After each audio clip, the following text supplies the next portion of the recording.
Ay, kakascatter. Ayan, nawala ang Facebook. Ano, Sayang ang nag-promote ng followers. nag-promote ng ano, Nag-promote. ng scatter na wala fans. Ayan. Nagpa-birthday porn na wala fans. Ng thirst trap. Ayan, nawala ang Facebook. Dumami ang fans pero mga manyak lang. Oo. So, ayan. Magandang gabi sa sa mga listeners and followers natin. So, bago natin simula itong kwentuhan natin ngayon, introhan ko na. So, ayun, welcome sa pinaka-controversial na podcast sa Pilipinas at soon sa universe. Ito ang Bakit To? Podcast. Ayun. So, yan. So, kanina guys na napansin nyo na na yung entrance namin is pinag-uusapan namin yung yung sa like yung pag-i-scatter, poverty porn, so, tapos yung mga anomalyang yung mga drama-drama. So, mostly yan, nare-report yan kasi pumapangit na yung mga content nila as influencer and streamer. So, yan. Welcome sa Bakit to Podcast. So, nasa episode 22 na tayo. Ang title lang pag-uusapan natin ngayon is Bakit biglang bumagsak ngayon ang karir ng mga influencers at live streamers. So, ayan, partner. Ano ba yung maano mo dyan? Mabibigay mong ideya about dun sa topic natin sa episode 22 ng Bakit to Podcast. Partner, ang una kong naiisip dyan, partner, is wala na sila sa meta or hindi na, lipas na sila sa algorithm. Iba na nung setup algorithm na pinapakita sa social media. So, unang-una or magbigay ako ng isang halimbawa is dati uso pa nung, nung UNI nila Jamich. Kung sa panahon na yun ng 2011 to 2013, uso yun. Pero kung 2025 ka magsasayaw ng gano'n, syempre parang ang ano nun, 'di ba, Jejemon? 'Di ba?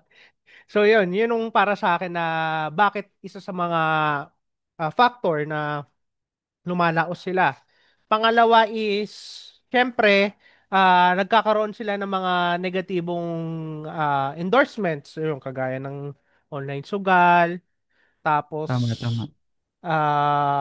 kung hindi sila nagpa-promote ng sugal, ano naman sila, naggagawa naman sila ng kalokohan na for the engagement at the same time, triple or quadruple pang paldo sa kanila na pasok ng Yep. pera. Kagaya nung poverty porn. Pero etong poverty porn subjective yon, so pwede natin siya pag-usapan sa susunod na topic. So sa ngayon, Ah, dito muna tayo mag-focus kung bakit sila bumaksak. So yun nga, ang pinaka napapansin ko dito ay complex kasi itong issue eh. Maraming factors kung bakit sila nalaos. So unang-una, kagaya nung sinabi ko sa algorithm.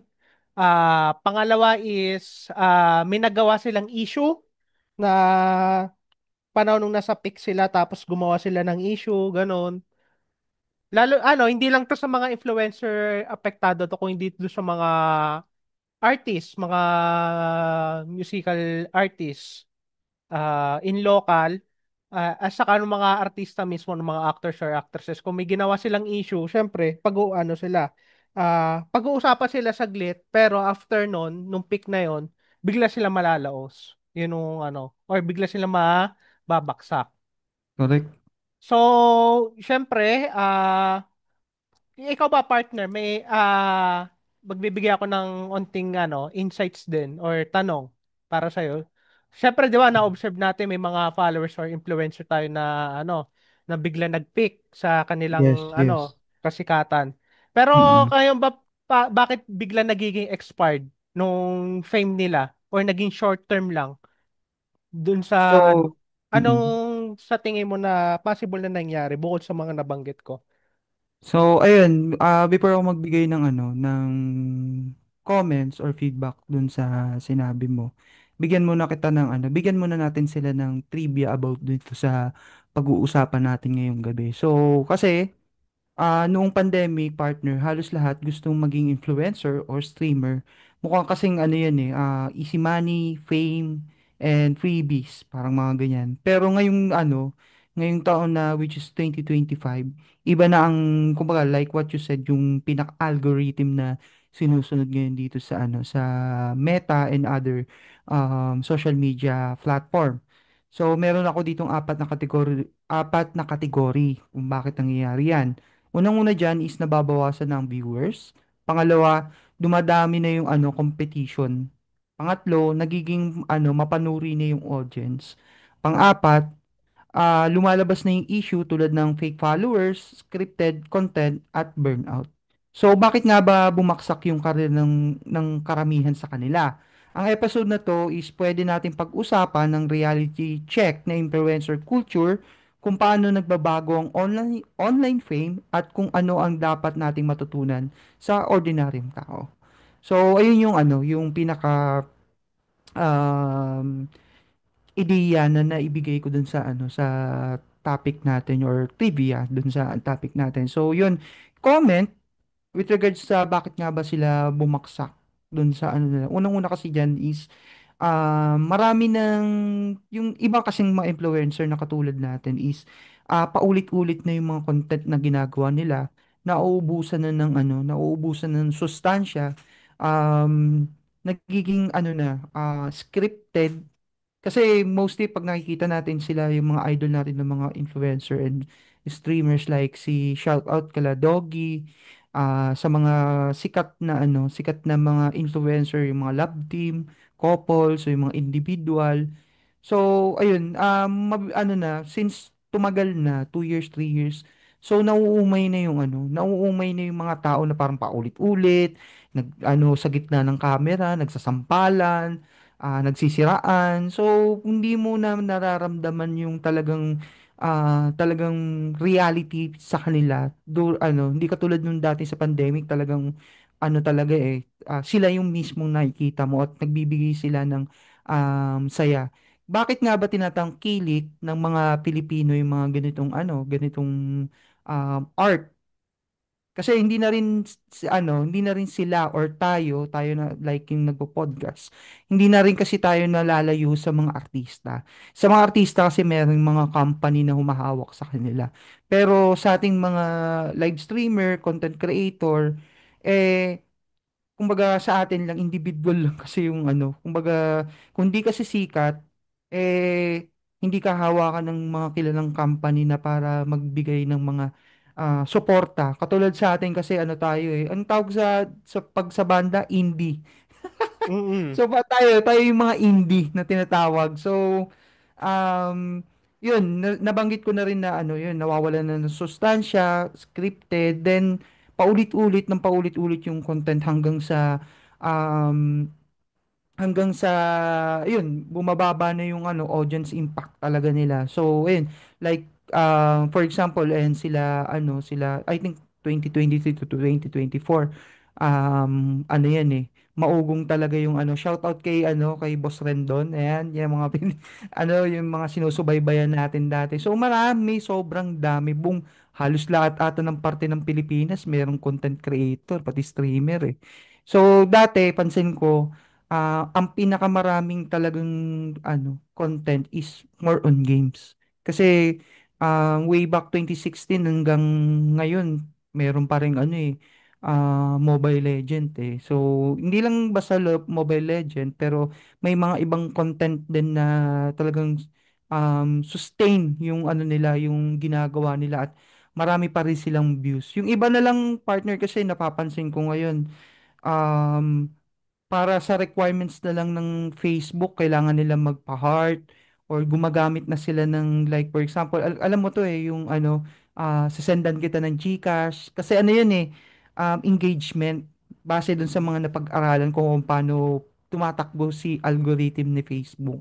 So, ayun lang yung may bibigay kong idea pagdating kung bakit sila um, mga co-influencer natin and streamers natin na bakit ano lumamlam na yung career nila pagdating sa ganitong business.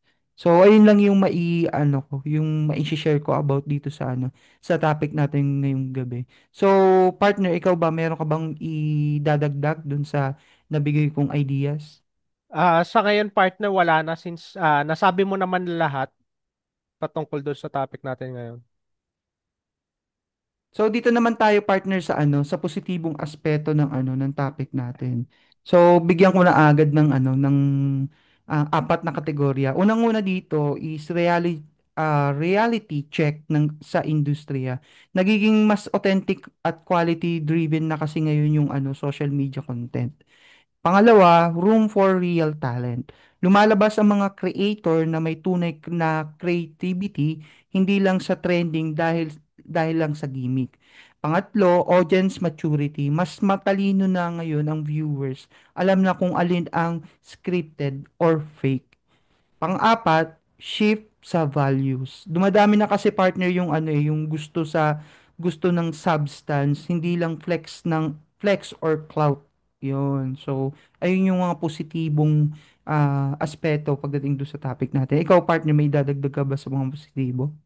So, ang mga positibong aspeto kung bakit nagkakaroon ng downfall or pagkabaksak ng mga ilang influencer at live streamers natin is unang-una is saturation ng market. So, bakit ko nasabi yon? So, habang ang social media ay live stream platforms ay patuloy na lumalaki, syempre, dumadami rin ang mga influencers at content creators, kaya sinabi mo kanina. So, dahil dito, nagiging mas mahirap mag-stand out at nagiging average na lang sa mga mata ng viewers. So, ang saturation ay maaaring nagdudulot ng pagbaba ng engagement, kita at oportunidad para sa mga hindi makapagbigay ng kakaibang content. So, pangalawa is, kagaya yung nasabi ko kanina is pagbabago ng algorithm. So, madalas, nagbabago ang mga algorithm sa mga social media platform tulad ng Instagram, YouTube, at Facebook.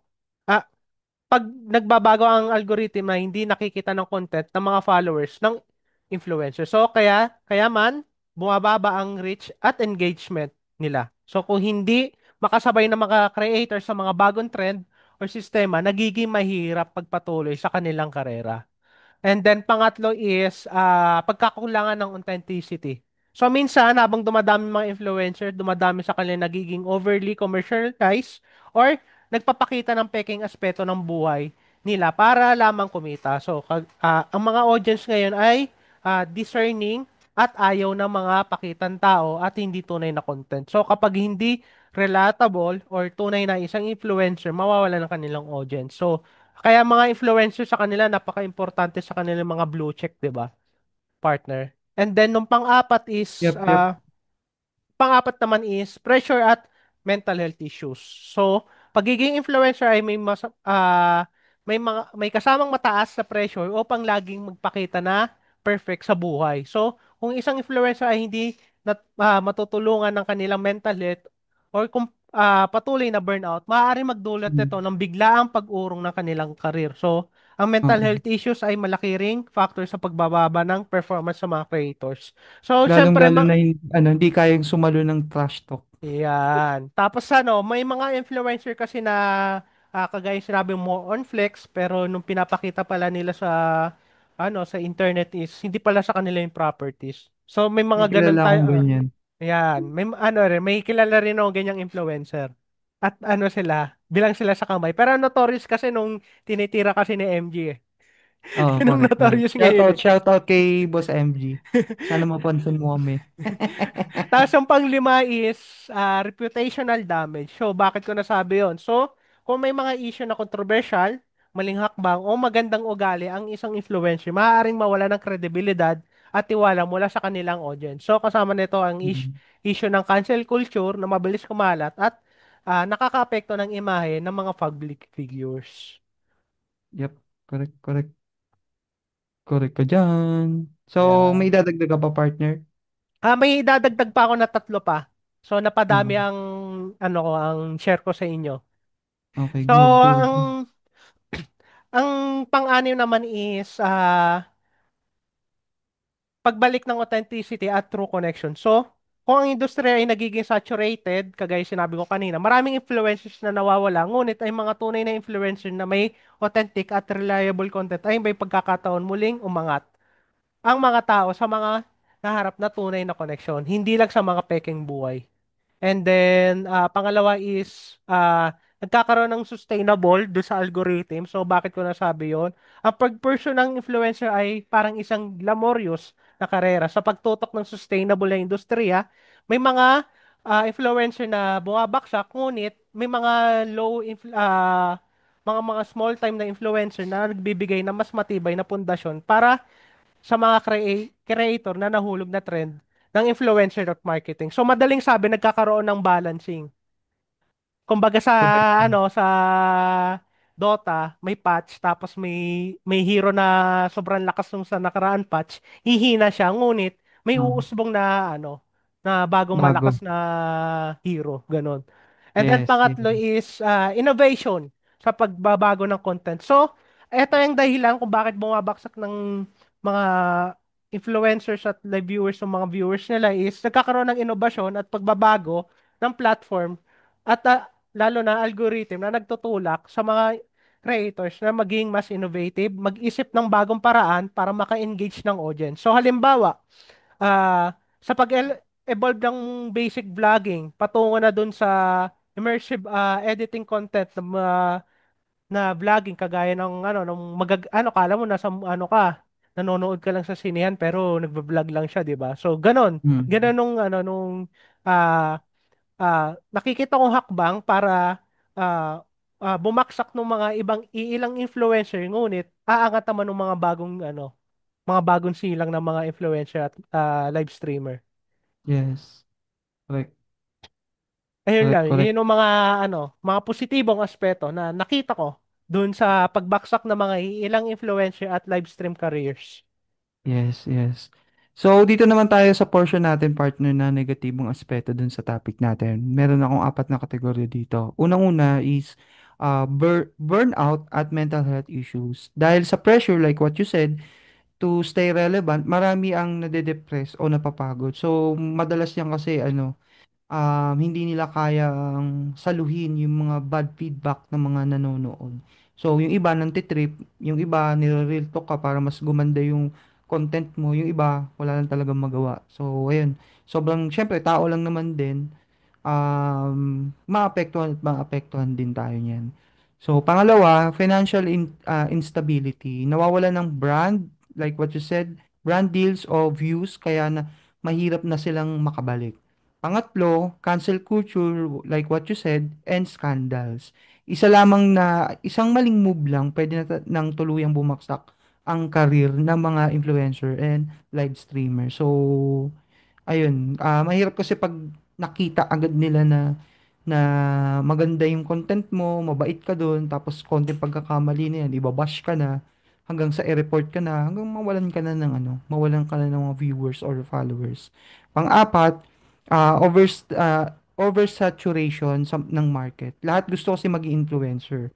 Kaya nawawalan ang mga uniqueness like what you said. So, yun yung apat na kategory do sa negatibong aspeto ng topic natin. Ikaw ba, partner? So, since meron ako tatlong kategorya pero dalawa na lang ibabanggit ko since pares sa tayo dun sa financial instability. So, ang idadagdag ko na lang sa negatibong aspeto is loss of identity. So, para sa akin, ang mga influencer na kadalasan naka-identify sa kanilang online persona kapag nawalan sila ng audience o hindi na kumikita mula sa kanilang content, maaari na itong madulot ng identity crisis. So maaari nilang Mhm. maramdaman na mawawalan sila ng mata ng mga publiko at at maaaring madulot rin ito ng depression or anxiety sa kanila. And then ang pangalawa na idadagdag ko lang na negatibong aspeto is nagkakaroon ng trust issues at impormasyon. So kung marami ang mga influencer na tumataas na dahil lang sa manipulative tactics or peke content or scripted content, magiging cautious ng mga audience sa kanilang panonood.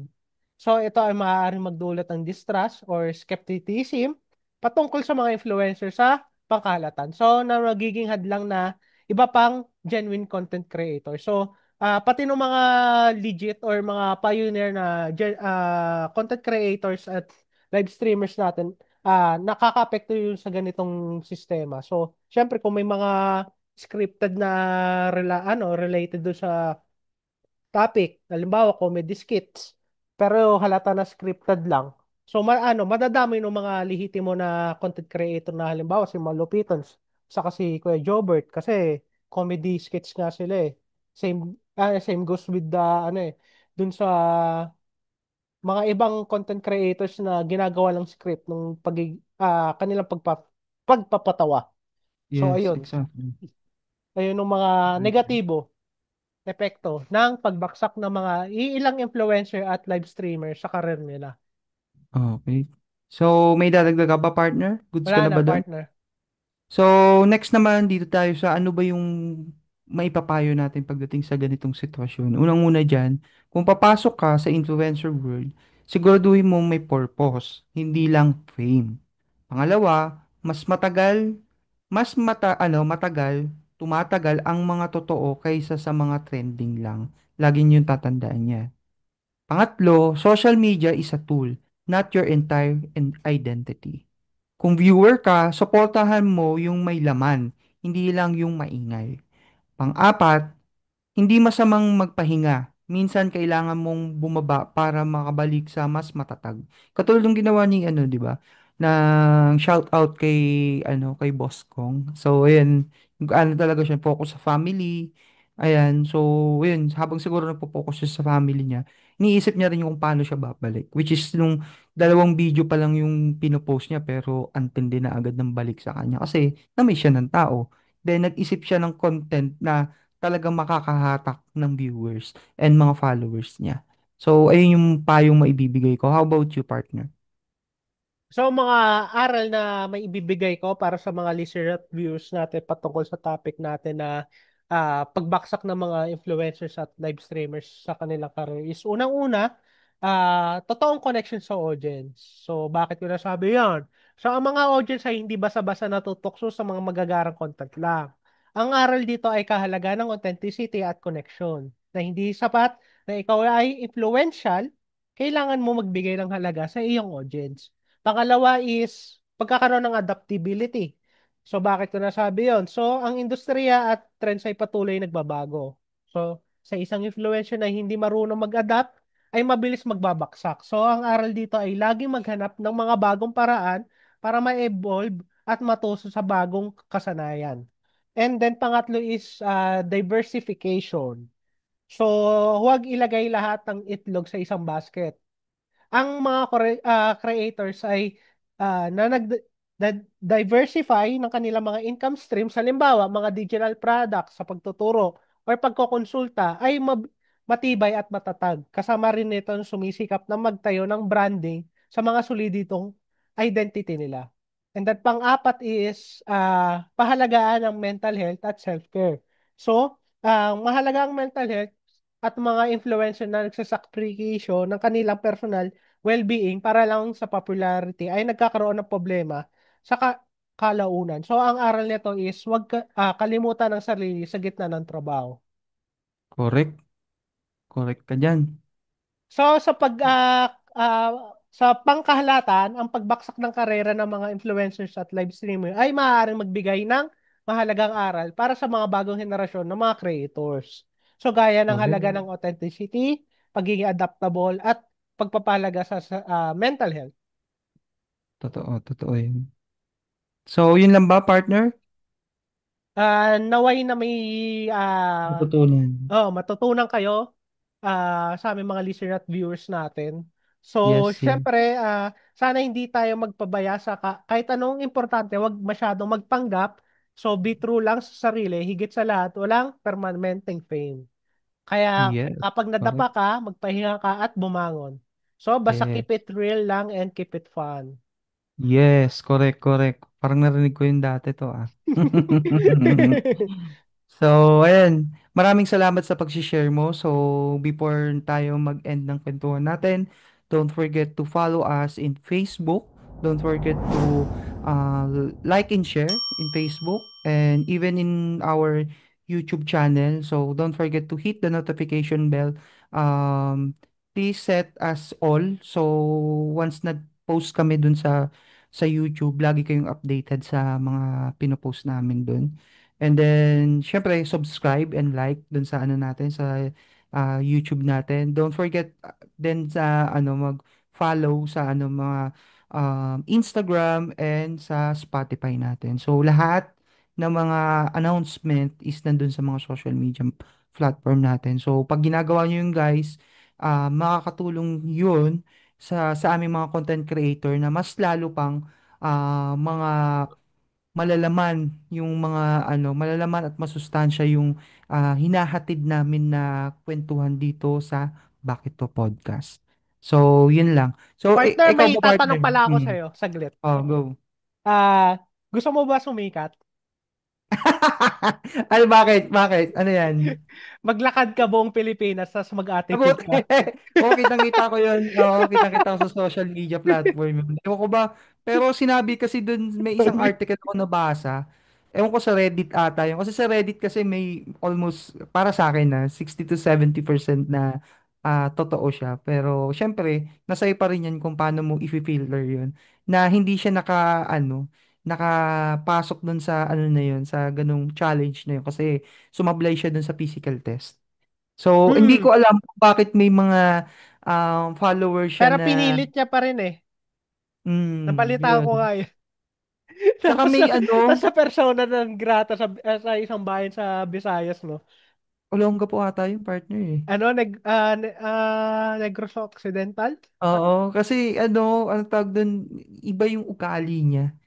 Hindi siya Attitude pasok niya. sa sa panlasa ng Pilipino. Well, well. Para sa Mas gusto ko akin, pa rin ano, partner, sundan pa rin yung content ni MG, ni Boss MG kasi ang ganda. Very by simple. the way, isa sa factor yan bakit biglang bumabaksak ng career influencer. At kamalian rin yun ng mga audience kasi pinasikat rin nila yun na akala nila mabuting tao yun pero maling tao pala, di ba? Correct, correct yan. Naisingit ko lang kasi biglang pumasok sa isip ko eh. Kung gusto mo lang naman sumikat, di ba? Mm. Maglakad ka na buong Pilipinas, tapos magsikat ka na, mag-attitude ka na. O kaya o kaya magtayo ka ng overcook powers. So, ayan, maraming salamat sa pag-share mo, partner. So, syempre, before natin i-end yung kwentuhan natin, mag-iwan lang muna tayo ng katanungan para sa mga, natin, listeners and followers natin. Kung bibigyan ka ng chance, maging influencer, anong klaseng content kaya ang gusto mong, dalhin sa, sa mga tao? So, ayun lang. Yun lang iiwan nating tanong para sa mga, natin, listeners and followers natin. Mamba out. Ikaw ba Mambaw. naman, ikaw ba naman gawin mong ID yung Facebook mo para kumuha ng pera? Tanga. Hindi makapag-rebit na walang ID.